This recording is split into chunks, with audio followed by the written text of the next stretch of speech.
Ya, bicara tentang rezeki kan banyak nih. Kita sudah punya rezeki tapi sering dimanfaatkan orang lain.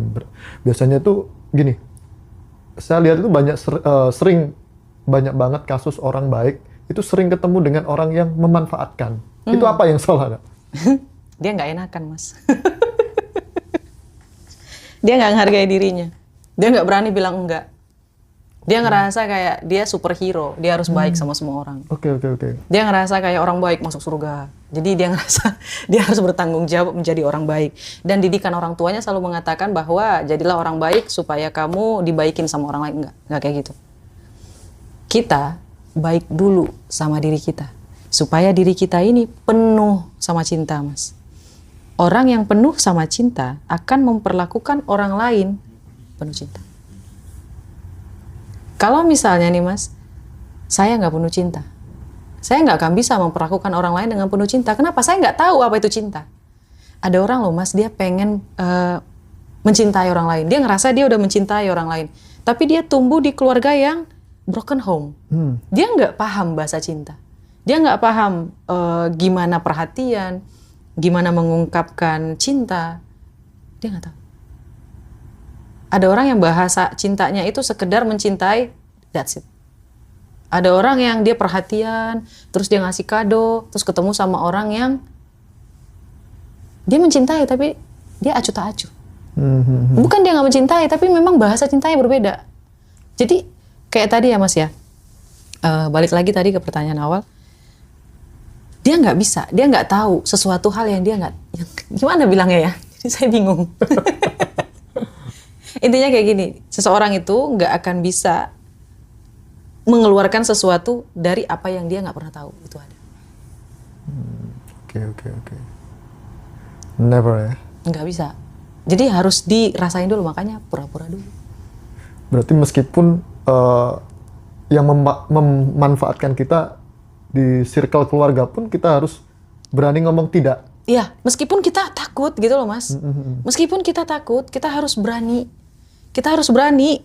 Bodoh amat mau dimusuhin, mau dijauhin. Karena energi kita kan, manusia itu, Mas, silih berganti karena permainan energi kita. Kalau kita naik ke atas, orangnya akan berganti. Kalau orang yang di samping kita ini mau ikut tumbuh bersama kita, mereka akan ngikut sama kita. Tapi kalau enggak, kita naik, orangnya berganti. Kita naik, orangnya berganti. Jadi manusia itu silih datang berganti tuh karena permainan energi kita. Jadi jangan takut kalau kita nolak sesuatu dari orang lain. Misalnya nggak mau nih minjamin duit gitu, pinjam 100 gitu ya kan. Wah, tolak dengan sopan kayak gitu loh, Mas. Berarti kita perlu tetap lembut ya? Tetap dong, harus sopan dong, kan penuh cinta. Iya dong. Tapi ada waktu nggak atau momen tertentu yang mengharuskan kita perlu tegas tanpa rasa bersalah? Harus dong. Kenapa kita harus merasa bersalah? Bukankah kita punya hak untuk menolak? Kalau misalnya seseorang tersebut sakit hati dengan omongan kita yang menolak untuk membantu dia, itu masalah dia, bukan masalah kita. Dia yang bermasalah, dia tersinggung sama omongan kita ketika kita menyampaikan dengan cara yang sopan, gitu loh, Mas. Oke. Kasih dia waktu, biarkan dia tersinggung dulu. Kasih dia waktu untuk marah sama kita. Ketika dia sudah baik, kalau dia memang orang baik, Mas, dia akan datang sama kamu lagi. Nyapa kamu lagi. Jadi nggak ada yang perlu dikhawatirin ya? Nggak ada. Kalau dia orang beneran baik, kalau dia bukan orang baik dan memang bukan bagus untuk kita, dia nggak akan nyapa kita, dia akan ngeblokir kita, dia akan ninggalin kita. Oke. Dan tersingkirkan. Akhirnya kita naik level, ketemu lagi sama yang selevel sama kita, kayak gitu. Berarti itu orang-orang yang pendek sumbu ya? Bisa dikatakan seperti itu mungkin nggak ya? Yes, betul. Oke. Enggak, Ji, aku Silakan. izin sedikit ya. Silakan. Kalau misalnya tadi ya, Kak Roma ya tentang membayangkan dan merasakan tadi ya, meskipun itu belum terjadi gitu. Iya. Itu kan aku sering praktek untuk komunikasi jarak jauh atau yang orang sebut sebagai telepati gitu. Nah dan itu di momen-momen tertentu efektif sih. Hanya saja memang aku selalu menggunakan saat pikiran benar-benar rileks gitu. Nah, pada saat kemudian Kak Roma tadi mengatakan, udah bohong aja dulu gitu. Kita seolah-olah aja dulu. Itu tuh pakai syarat tertentu nggak sih? Misalnya sesuaikan pada saat pikiran kita benar-benar di kondisi theta atau gimana gitu. Atau disesuaikan sama pola setiap orang yang setiap orang tuh unik, nggak sama senyamannya atau bagaimana? Saya paham nih masnya nih. Bisa nggak ini harusnya sebagai seorang guru pasti mengutamakan pembelajarannya ini bisa masuk ke semua orang, right? Generalisasi. Oke. Saya paham. Jadi gini loh mas, kalau dari saya, ya mas ya, kalau dari saya, selama yang saya lakukan ini, ketika saya membayangkan dan merasakan sesuatu, saya lebih sering dalam keadaan ketika saya sedih. Oke. Ketika saya beneran sedih mas, ya, saya selalu bilang, it's okay, ini hanya fase. Saya pasti ngebayangin saya berhasil, saya sukses. Ingat aja ini.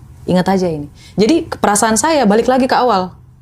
Jadi frekuensinya itu flat, kayak gitu. Ada orang kalau sedih udah nggak mau lagi ngapa-ngapain. Padahal kalau lagi sedih, bayangin yang enak-enak, bayangin yang bahagia, kayak gitu. Maksudnya gitu kan? Jadi ketika saya lagi sedih, saya ngebayangin saya masuk ke dalam restoran. By the way, saya suka makan soalnya.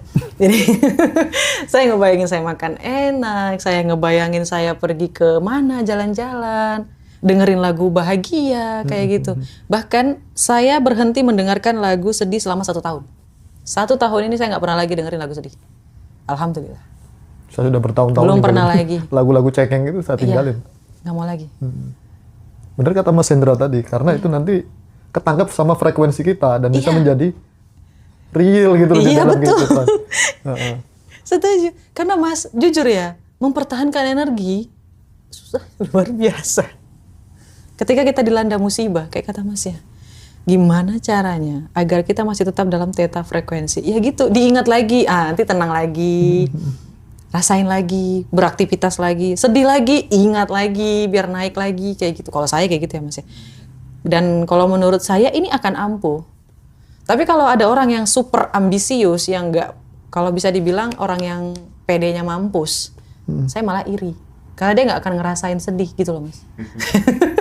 Tapi pada saat sedih atau misalnya kita lagi disakiti sama orang lain, sebut aja lah misalnya ya, kita ini berkorban habis-habisan untuk cowok gitu, tapi diselingkuhin, sedih kan? Sedih. Ya Allah, terima kasih, ini tanda aku sebentar lagi akan dapat cowok yang lebih tampan, Betul. lebih mapan. Betul. Karena sedih, bahagia itu emosi yang intensif kan. Disitulah kemudian ras itu ketembus gitu, ya kan. Nah misalnya teman-teman ada yang cocok lewat repetisi gitu, iya ya it's okay gitu ya, it's okay. Syukur-syukur semuanya dilakukan gitu ya. Yang penting caranya yaitu yang UM3B tadi. Dan melalui 5 kunci. Ulang lagi dong, UM3B sama 5 kuncinya. Ucapan. Kedua, menulis. Ketiga, membayangkan. Keempat, merasakan. Kelima, usaha intuisi. Jangan khawatir gimana caranya, ya. Jangan khawatir.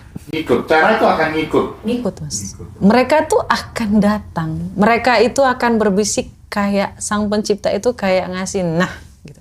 Petunjuk itu akan datang. Tiba-tiba ada pilihan, tiba-tiba ada tawaran, tiba-tiba teman datang ke kita, tiba-tiba ini orang nggak dikenal kayak, ini mentor saya nih. Saya lagi live. Yang nonton live saya istrinya. Ketika dia lagi tidur ngedengerin tentang law of attraction, dia langsung coba lihat.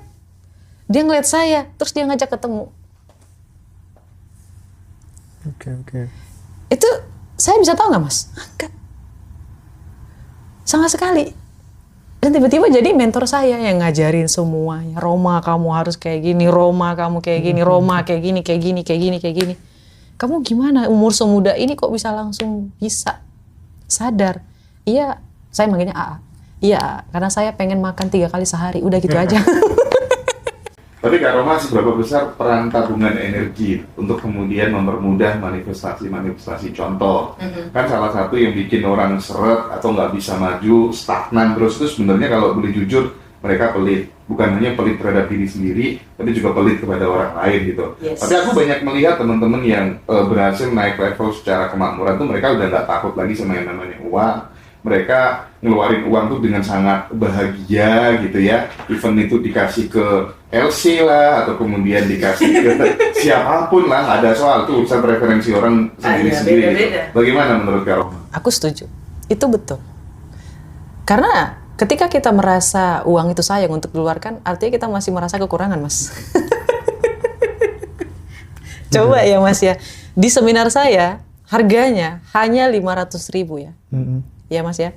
Terus pertama udah dikasih makan, kedua udah dikasih buku, ketiga udah didapetin seminar, seminar udah langsung ngomong. Terus untuk yang online nanti dapat ebook. Oke, keren. Yang paling luar biasanya lagi, ini luar biasanya Mas, ada anomali Pak, Mas, yang bilang, apalagi yang saya dapat. Mereka belum tahu kelas di luar sana. Dibanding saya ikut kelas Mas ya, berjuta-juta, dan saya nggak dapat buku sama sekali. Tapi apakah beruntung? Iya, serius. Tangan saya sembuh pakai ilmu dia. Oke. Saya naik viral ke atas sampai 17-18 juta views di TikTok karena pakai ilmu dia. Saya nggak akan bongkar karena kasihan. Kelasnya bukan kasihan sih, kelasnya mahal. Jadi kalau saya bongkar di sini ilmunya, ya nggak enak. Itu namanya nggak etis. Ada namanya etis bisnis Etis kan. ya.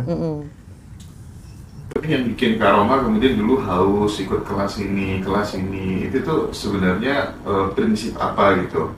Kalau kita lihat tadi ya kelasnya dengan harga segitu tuh sangat worth it ya, sangat worth it gitu. Itu sudah kasih Mas Kombes. Nah, aku tuh punya teman deket banget, hampir tiap seminggu tuh telepon 2-3 kali gitu. Kalau kelas yang pernah saya ikuti itu kan nggak terlalu mahal ya, paling 8 juta berapa gitu. Dia ikut kelas, bayarnya antam setie 1 kilo. Gitu. Wah, justru saya malah mau ikut Mas. Serius. Terakhir Ibu Susi ngadain kelas Mas. Kelasnya, yes, harga kelasnya cuma 15 juta Mas. Udah bisa ketemu sama Ibu Susi langsung. Dan kalau daftar early bird cuma 10 juta. Udah habis Mas. Dirimu nggak ikut? Apa? Dirimu nggak ikut? Karena aku lagi mau ngadain seminar. Tapi dalam hati kayak gini, ini akan diadakan kedua kalinya. Kedua kalinya I must go. Ya, pasti. Barengan. Ya, barengan ya Mas.